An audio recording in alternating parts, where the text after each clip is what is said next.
Welcome to the Townsend Center. We're really pleased to host Michael Iarocci, a professor in the Department of Spanish and Portuguese, and one of our associate deans in Arts and Humanities for a discussion of his recent book, The Art of Witnessing, Francisco de Goya's Disasters of War. Joining Michael is Darcy Grimaldo Grigsby, professor in the History of Art Department, who we've hosted earlier this semester for her new book, Creole. So we're winding down our spring events calendar, but April approaches, so brace yourself. It's going to be brutal. On Monday after spring break, April 1st, the AI and Humanities series continues with a talk by Eric Davis entitled AI is Weird. On Thursday, April 4th, this year's Avenali lecturer, the novelist and poet Ocean Vuong, will be in conversation with Kathy Park Hong at BAM PFA's Osher Theater. And on Friday, April 5th, Ocean will deliver a poetry reading in the same space. Admission for both of those events is free. Seats are available on a first come, first served basis. And BAM PFA will be releasing tickets starting at 4 p.m. on the day of those events. In April, we will also be hosting the writer Sonali Sonali, author of the book Wave, a memoir of the 2004 Indian Ocean tsunami. And we will close our season with a talk by the author and New Yorker staff writer, Adam Gopnik. Please go to the Townsend Center website for details about those events. So Michael and Darcy, we're really looking forward to your conversation. So I'll turn it over to you. Thank you both. Well, thank you.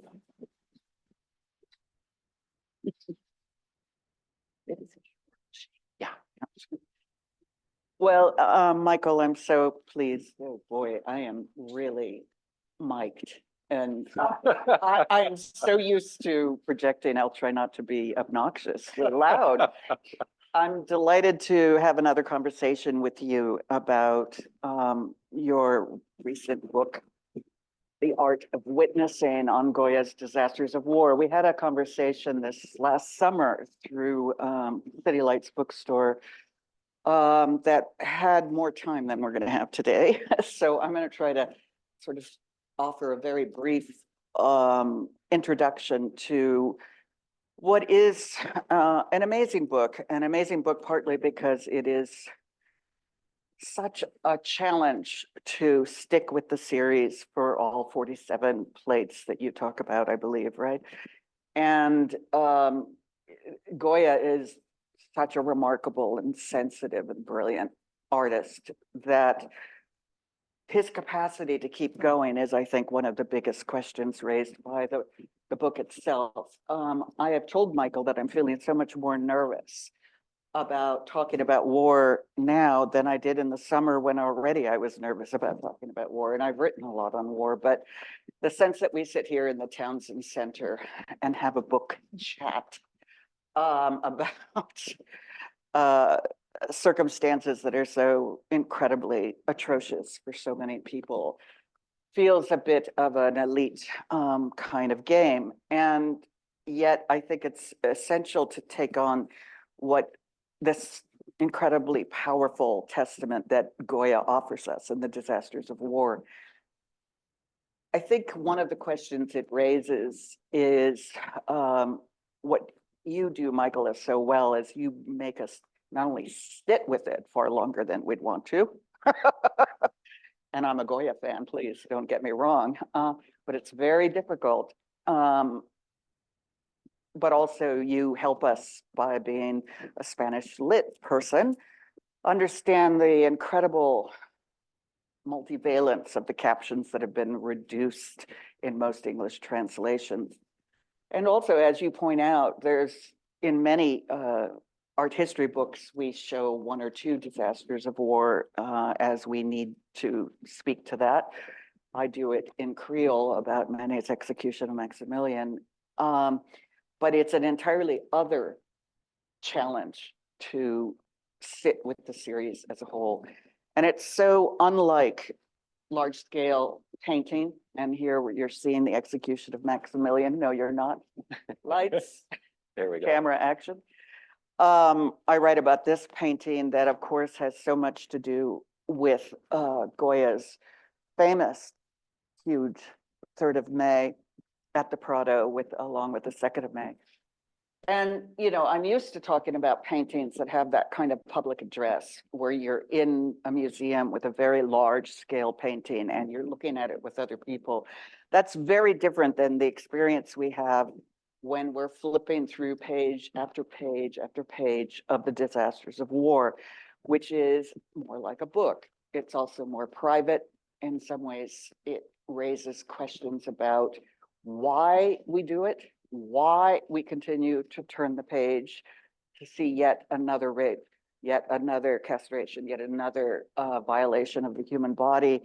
What is it about our willingness to continue with Goya's project? It's partly that we trust him because he's so clearly calling to question any simplification of what war entails.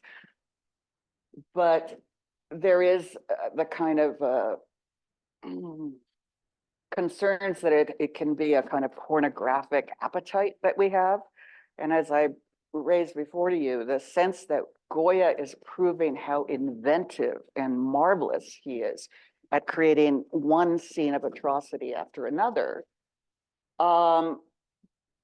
makes him actually indulging in that need to keep going. And we too have to decide that we will keep going.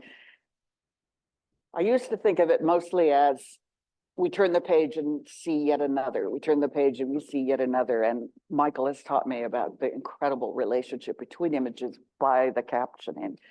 But I now am realizing that besides going forward endlessly, we're also leaving behind endlessly. We're turning the page and saying, okay, I don't need to look at this any longer.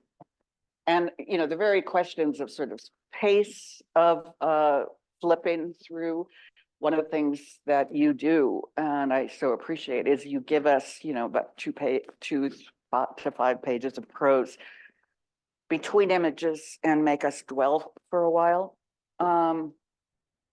But I do want to have us speak a little bit more to the issue of complicity, and also Goya's, what to do with Goya's inventiveness.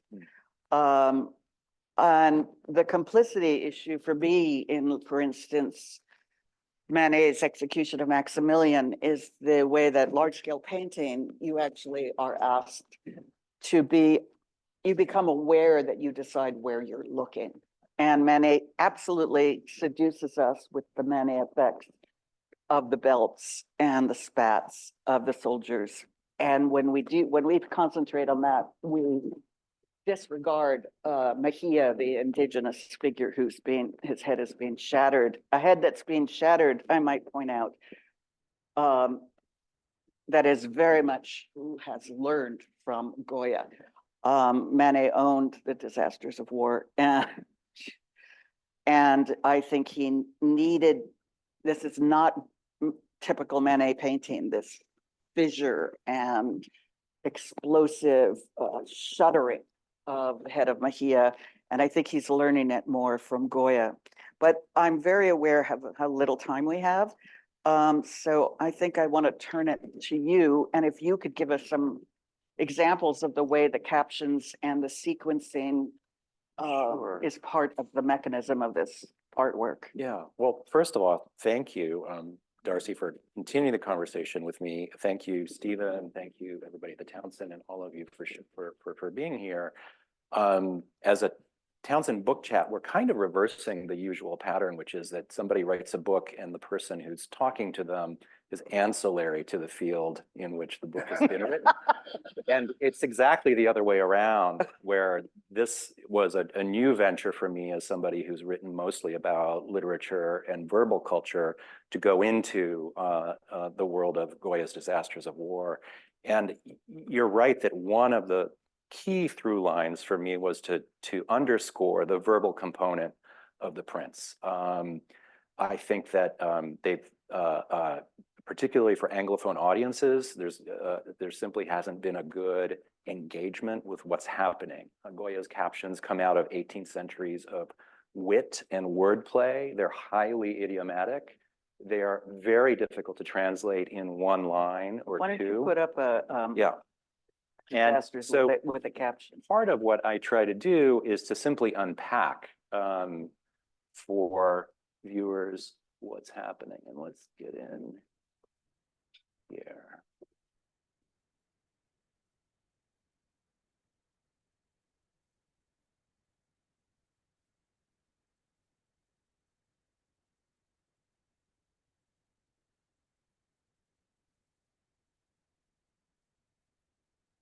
Let's go here. So this is the 47 prints I write about are only just over half of the entire series, and Goya organized the series into 3 blocks. The first, there's an opening image, and then the 46 images that follow it are images that are about the violence of armed conflict. Then there's a series of images about famine, and a final series of allegorical images about the political situation in which Spain found itself after the war. So the book is really focusing on the images that are expressly about the violence of war. And this is the opening image after an initial image that has vague presentiments of horrible things to come is the first image.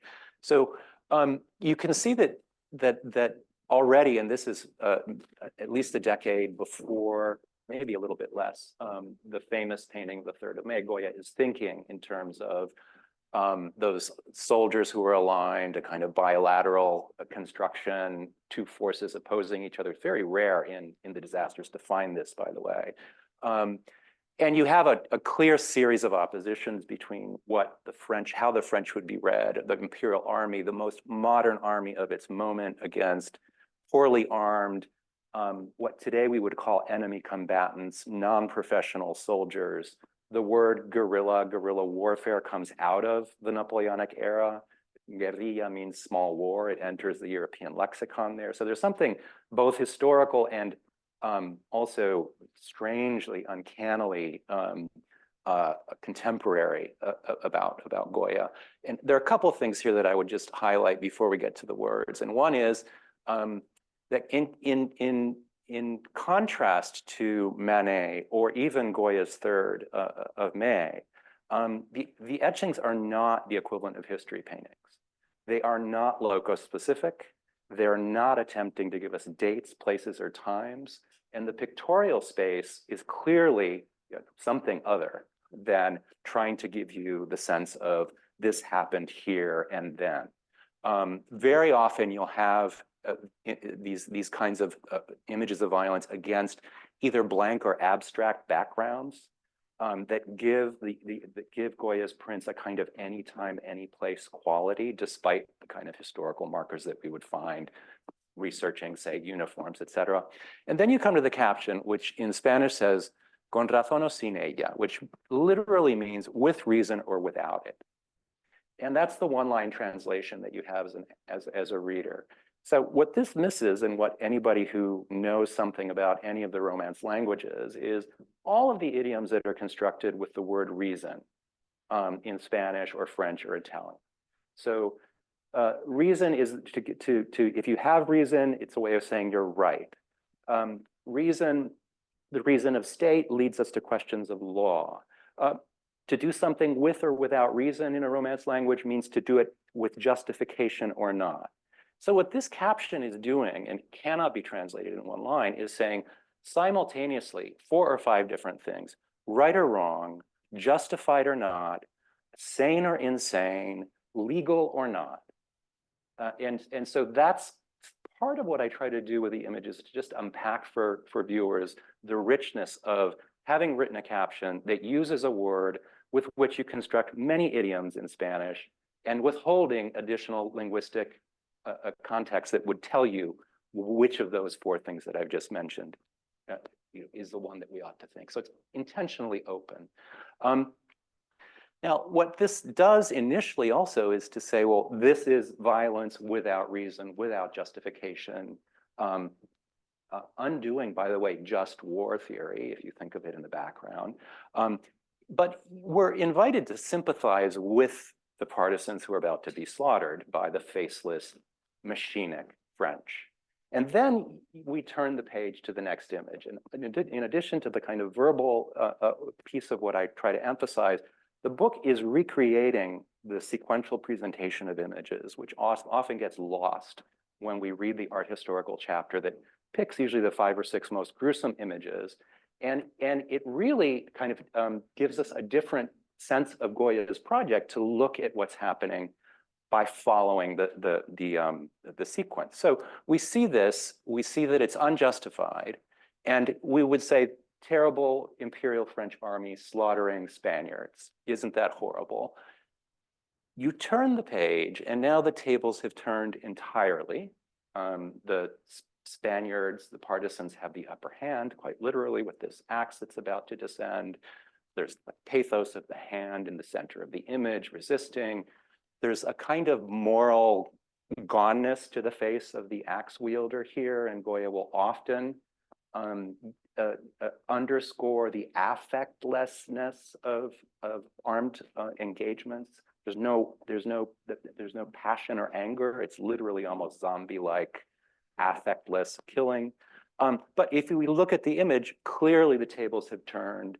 And then the caption says, lo mismo, the same thing, which you could say means the same thing, more violence. But that lo mismo is also like ditto, as in bring, justified or not, with reason or not, sane or insane, over to this image as well. So what happens in moving from the second, this is the second image of the print series, to the third, is that you have engaged in identifying with a kind of national us and them, look at what they were doing, that then expressly gets undone. And this is a pretty radical position for Goya to be taking in the midst of the war, if we think of the 19th century as a kind of template for nationalism, et cetera. And he's undoing the friend-enemy distinction and saying that it's equally deplorable without reason what they do and what we do. Let me add, as I always have to, Yeah. as the historian, what you know very well and you underscore in your book, but that we have to come to this series knowing that Goya, before the invasion, was very much pro-Enlightenment, ilustrados, the hoping for reform and really despising what he saw as the superstitious ignorance of the pueblo, of the people.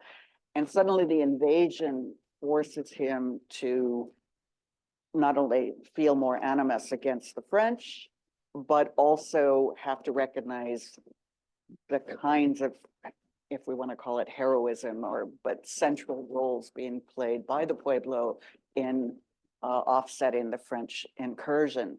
That means that he, even as he enters this, is already not understanding it as a simple binary. He's already got those complex and oppositional kinds of relationships to either side. Yeah, no, and that's a really good point. He certainly was affiliated with pro-reform Enlightenment thinkers in the court, but his positioning I think in witnessing the violence unleashed in the name of Republican imperialism, Yeah. just undoes it. It undoes it entirely. Yeah, I agree. Yeah. But I think it helps us understand lo mismo. Yeah. So that's just to give you an idea of, one of the through lines is extensive textual commentary on the captions and what they do for the way we look at images. And that's like also a complicated issue that you and I have talked about, which is how do we toggle back and forth between words and image when we're looking at an image? Right. We look at the image, look at the words, look at the image again, and there's a kind of really interesting conceptual operation that's going on there. And Goya's captions very often are engaging the images in deliberately complex ways. The captions do not clarify, they open things out. So Goya is playing with questions of voice and address, who says the caption and to whom. Sometimes he's writing in the voice of an artist labeling an image. Other times you realize that the caption could belong to a figure in the scene that you're looking at. Sometimes it's difficult to know whether you're being addressed or figures in the scene are being addressed. And all of that does something really interesting to your initial moral response or gut-wrenching reaction, which is to invite you to slow down and to move into something that's a little bit more conceptual in terms of the way you're experiencing the image. And that's a really interesting thing, given that what he's depicting is gruesome violence. So there's something also about the captions that push us in a kind of conceptual direction that probably aligns with late 18th, early 19th century ideas about the relationship between reason and the passions. There's a kind of, all right, you've been shocked, now think. That is happening with the way the captions address the image. Or make one dwell longer. Yeah, and rather than quickly. And I really like the idea that you mentioned of slowing down, because the book is an invitation to slow down. It's a strange form for academic writing. It's mini essays attached to images that reproduce the sequential presentation in a book. And there's something that accrues as you turn those pages. So in addition to the verbal component and the visual analysis that I give of each print, there's a very deliberate attempt to make you experience the sequential presentation. Which forces you to contend with your tedium, the tedium of it. Yeah. And the sense that the sheer power of the first few images, once you've seen the rape 7 times, 7 different configurations, you are feeling numbed by the process to some extent. And the question of, again, Goya deciding we had to go through that 47 times, right, seems to me just key to what he's forcing us to experience, which is, yes, a profound emotional shock, but then the burnout. Yeah, and that's also just a fascinating thing to think about, given that each of the images basically positions you as a witness, as a moral witness. So your looking is charged with kind of the moral weight of witnessing, right? We don't say that you witness a landscape or a portrait, but looking in the disasters is charged with that. And what happens over time is something that's kind of close to what people talk about today in terms of compassion fatigue, one more image, right? And that seems to be at odds with the kind of dramatic, gruesome imagery that Goya is presenting. And that's, I think, a fascinating tension. And it may be, I sometimes think that it is miming what happens over time in war, which is that even the most gruesome kinds of experiences or scenes become routine. They're just another day. I mean, we all know this, right? There's those two kind of impulses that we experience of, oh my God, and yet again, right? And here we go, and it's another day. Right. So I think moving through the series in some ways aims to suggest something about that experience. It feels to me also that there was a way that when you start the series and you're as agile and inventive as Goya, how would you decide to stop? What would it mean to stop representing? Now, I also question why go on. But I mean, one of the things that makes me most uncomfortable is the sense that the work the print series does against turning away and tedium and boredom is due to his brilliance, his inventiveness, his capacity to yet create another composition that shocks when we've already seen 42 of them. So the artfulness of the series combined with its incessance seems to me really particular and an amazing challenge it presents to us as interpreters, but also simply as the audience for the series. Yeah, and I think that what's extraordinary is one of the effects of that going on is just the ghastly variety Yeah. of violence and forms of violence, because it's a catalog that runs from these them kinds of some more images. so that they get the sense of Yeah, fear. so here we move on to another one of the top subtopics in these 47 prints, which is rape, attempted rape. The caption says they don't want to. And if you just think about the myth that accompanies rape, the caption is doing something very interesting about tagging volition, and that the women here don't want to be raped is what the caption is saying. Again, the logic of the image suggests that this man is not going to be successful given the dagger that's about to plunge into his back. And then the very next image, more of a jumble, difficult to make out kind of scene, but if you pay attention, it's the men have the upper hand. There are women. That woman in the center is kind of about to be pinned down. And so the logic of the image suggests that here rape will happen, and the caption says, neither do these. So neither do these women want to be raped. So what happens in moving from the previous one to this one is the question of whether one wants rape or not is completely undone by, right? There are moments where resistance will help. There are moments where it won't. It has nothing to do with wanting. So that's another kind of thing that we find is images in which the first image is undone by the second or radically reshaped by the second. And then there's a third, right? Yeah. This one? Yeah, I don't think I have the third here, but to just pause to think of including rape as one of war's disasters is also, if you think about the archive of wartime art, if you go outside of like mythological rapes in the European archive, to just say this is happening, where there is war, there is rape.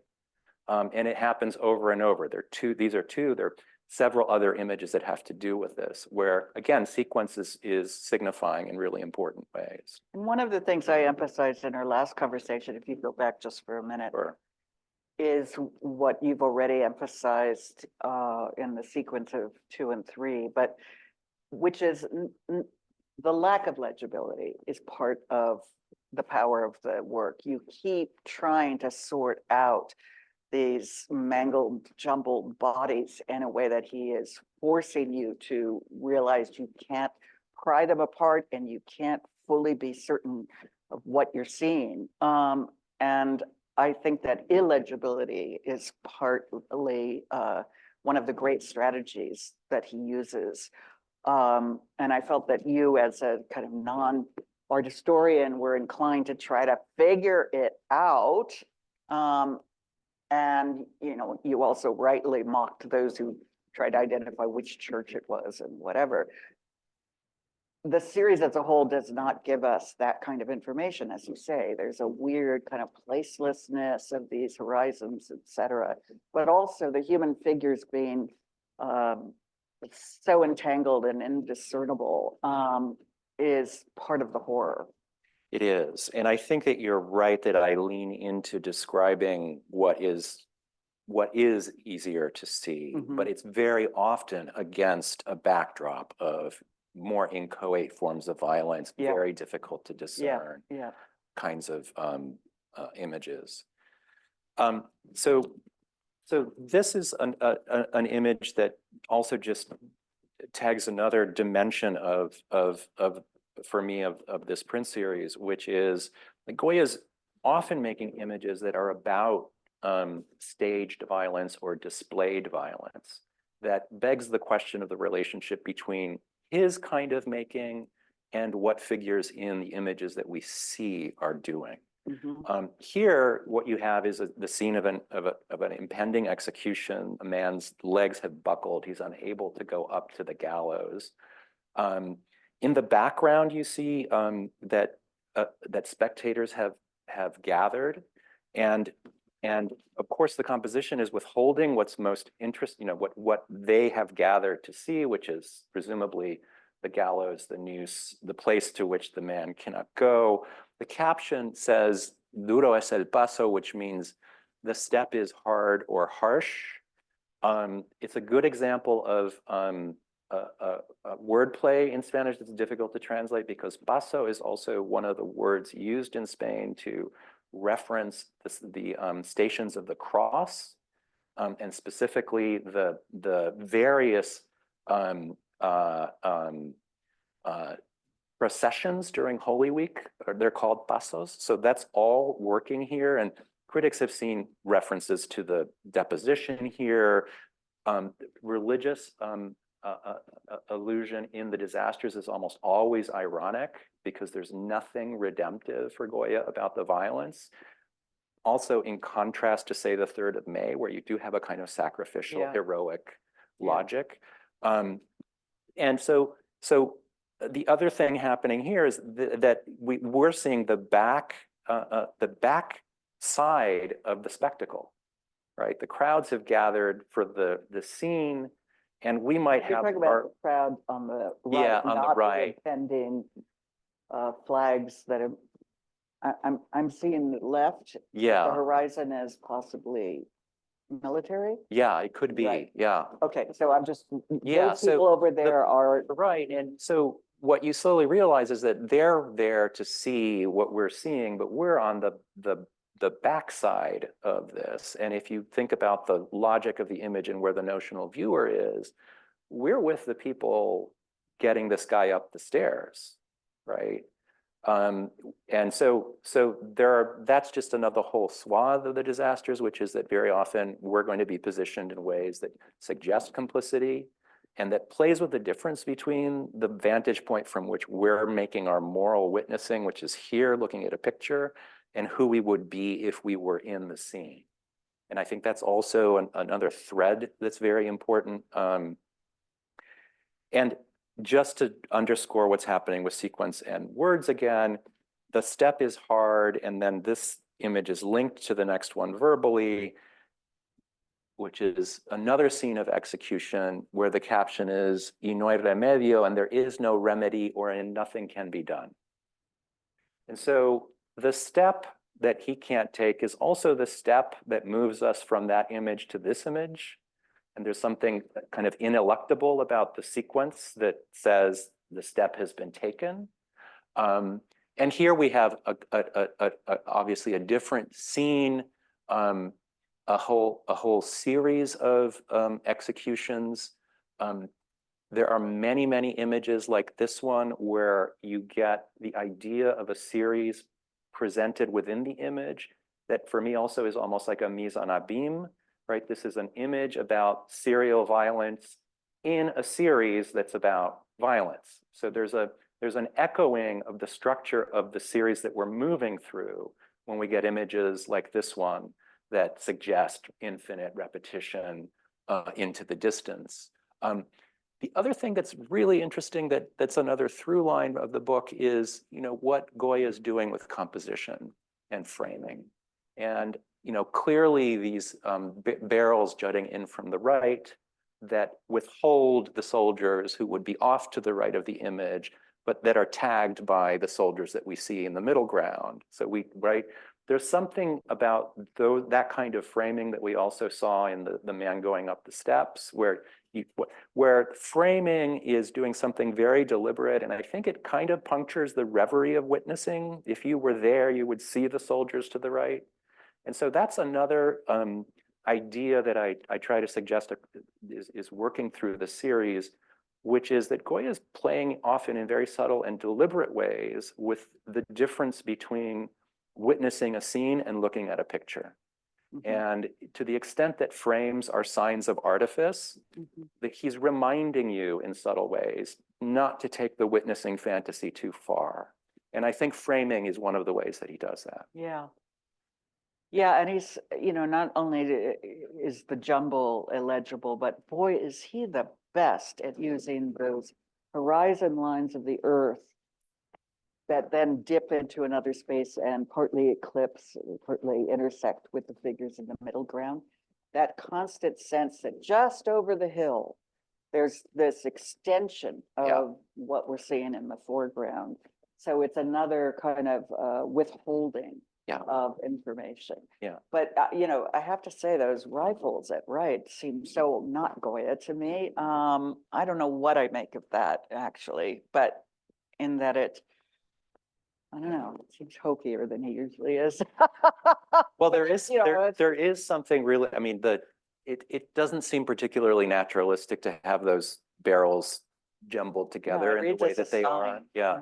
But you're right that this idea that the violence is, recedes all the way beyond what you can see, and for some even behind us, because there's a temporal kind of movement here where the man in the midground, the victim, has already slumped. And so it's almost like there's a moving this way toward us is getting closer to the moment of, Especially when the 3rd of May, that figure is so much utilized in the 3rd of May, the big painting. yeah, And that sense that it will become a mountain yeah. of the dead. But there's the idea too that this series could recede behind us. Yeah, Right. yeah. So Mhm. this one I put in because you and I had talked about turning the page and maybe forgetting what you see. And the reason I thought we could talk about it briefly is because, well, first of all, it's an image that has just fields of bodies, and there are many, many images in the series that are just that. Really interesting things to be said about the slope of the ground and its relationship to bodies. It's almost like the bodies at the top of the hill are making the hill. There's something interesting. I don't know if you can see it closely here. The initial impression most people have is that the witnesses are grieving, but if you look closely, the man is pinching his nose and the woman's holding a kerchief to her face. So it's actually signaling the stench of the bodies. And the caption says, enterrar y callar, and that is literally bury and be silent.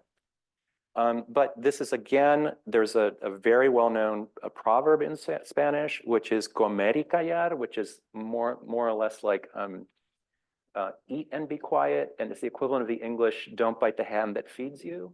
So if someone is feeding you, you should be silent.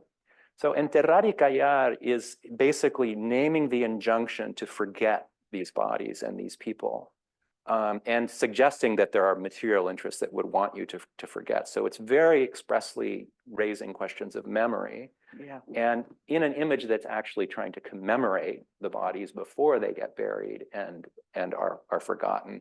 And that begs the question of what happens when you turn the page and how far is it behind you? And there's this lingering sense in which you do leave images behind you, but then if it's from one page to the next, you have to go back because you can't let go too soon because they're either verbally linked because you're seeing the second clause of a sentence that began with the other image.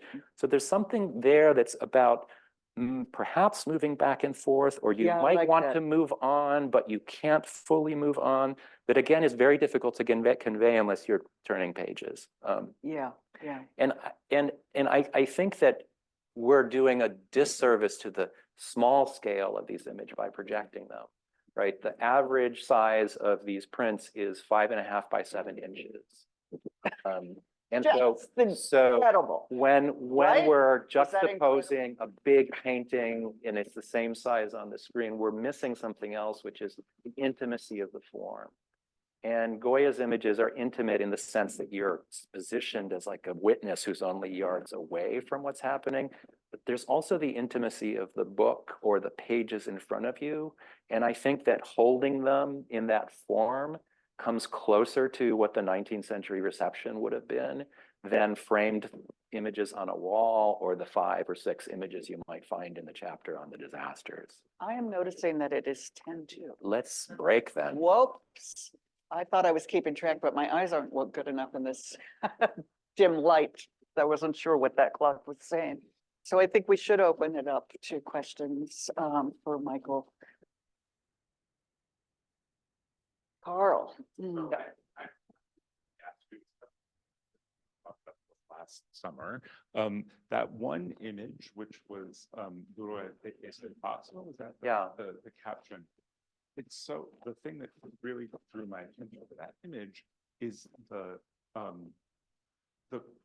hanged people who are depicted as at an angle, right? It's Swinging. exactly, right? Yeah. And a lot of what you've been talking about has to do with time and duration, and so many of the images are presented in a kind of almost I mean they're awful, but almost a dramatic mode, right? Like the moment just before the axe comes down, or the moment where the knife is about to plunge into the rapist's back. But that image is so peculiar in that you have these corpses represented in mid-swing. And Yeah, it seems is a like totally different marks temporality. Yep. the duration or the passage of time, or the way in which time is frozen in the image in a way that's unlike the other images. And I just wondered if you wanted to, like, what do you write about that? Let me pull it up.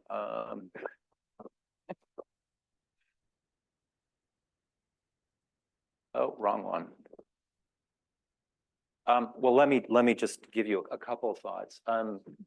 So I think that the problem of movement in the disasters is all over the place. And there are some images where Goya, in fact, is trying to convey movement in novel ways.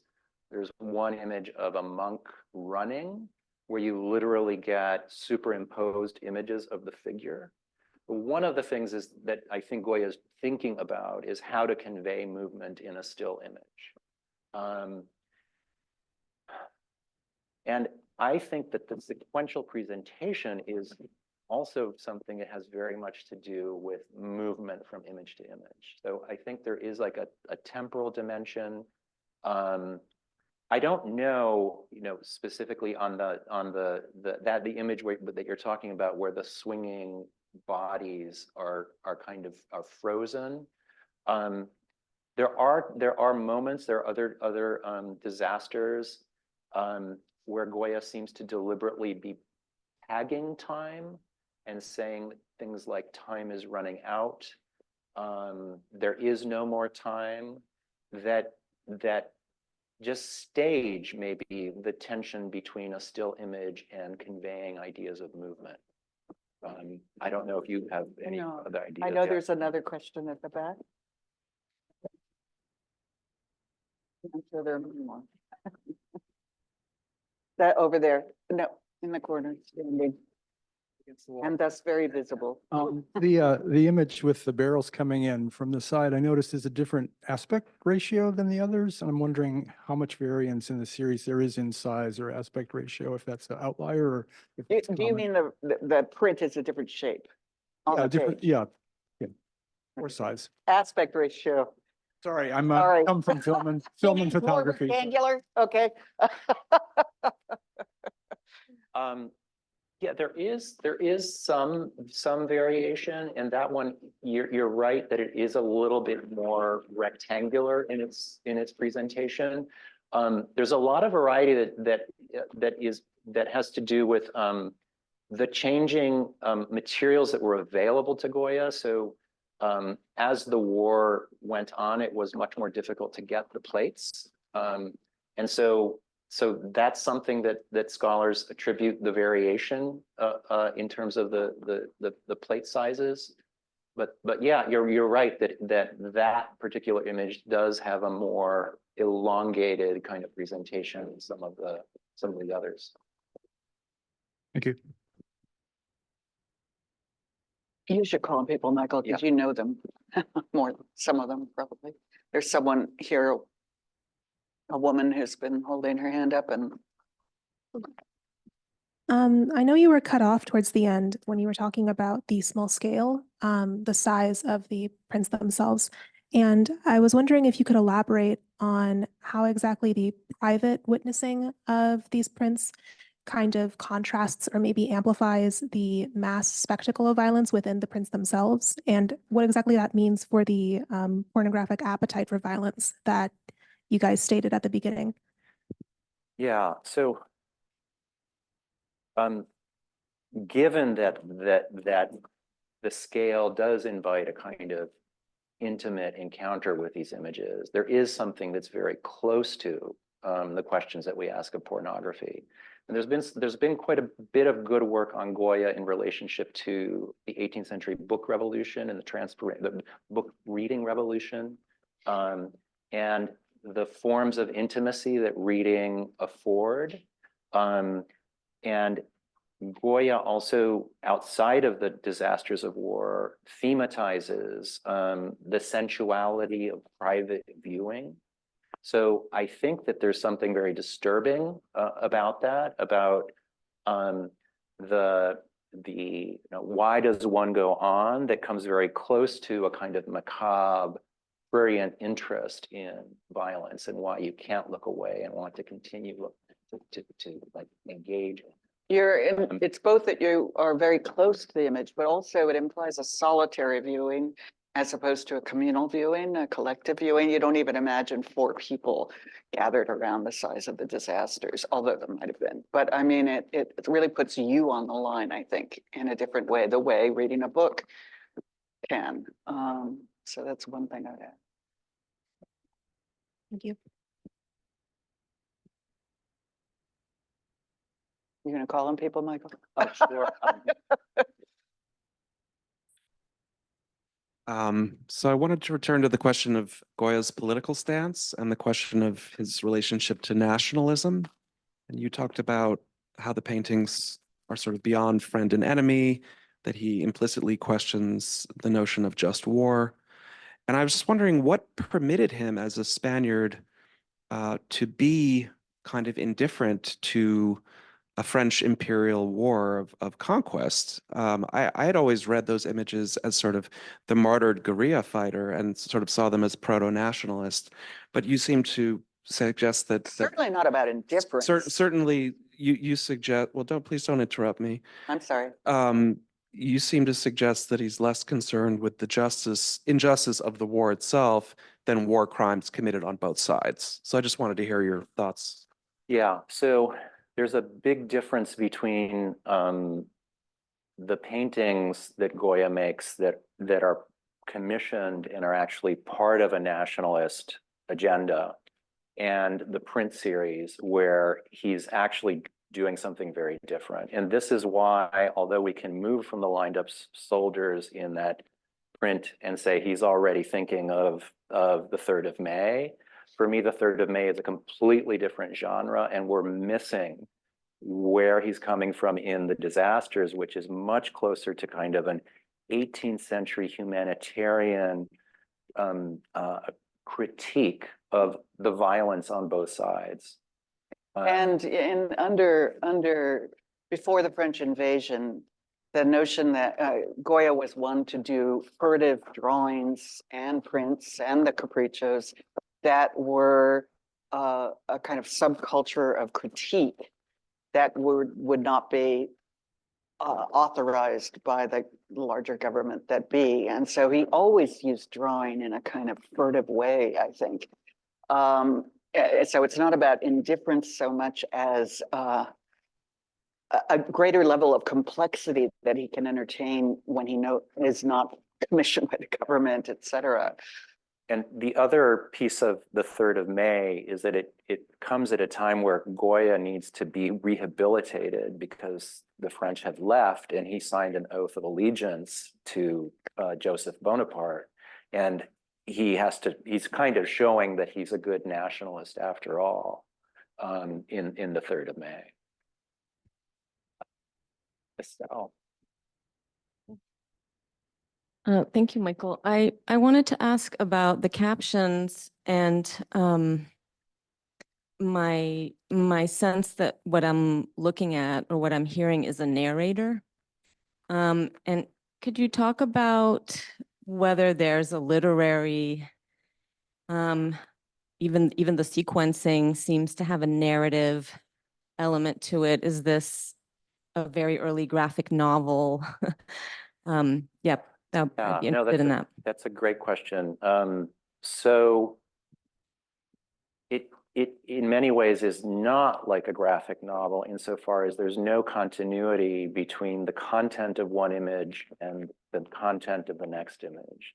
So if you say, what is the narrative content of this image and what is its relationship to the next one, they're not linked as somehow belonging to like a next moment. But you have shown us that the rape scene and then the rape scene. right, but The content can be very related yeah, sequentially. it is but it's not like related. the characters. Exactly. It's not like, and then this happened next door, right? So the juxtapositions are often for thematic effect. But I think that what the overarching structure does is to organize a kind of temporal voyage, a voyage through time. So the first 47 that I write about are the violence of war. Then comes famine. Then comes the allegorical images about the end of the war. So grosso modo, what you're doing is moving through the war years. And that's the narrative that the series is offering. No image represents a particular day, date, or time or event, but it is playing with the simulacrum of moving through the war years themselves. And in that sense, it is structuring a kind of narrative, but it's not like a graphic novel because there is no, say, continuity of character, to put it one way.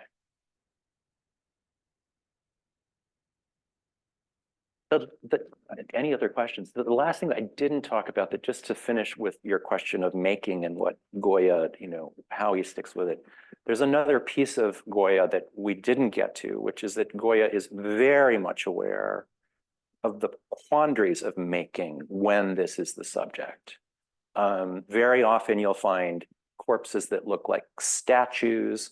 The image you started with the face that might be related to Manet is citing verbally, most people say, the Belvedere torso. So there's also a kind of self-reflexivity. Goya is asking, what does it mean to make art out of this? Yeah. Right. And often you'll actually have perpetrators who have made art by hanging body parts in a tree. Or so there's a very deliberate, also kind of self-reflexive moment that has to do with this broader notion of critique or bringing into view your own operations as you're doing something. Thank you, Michael. It's been a bracing and practice.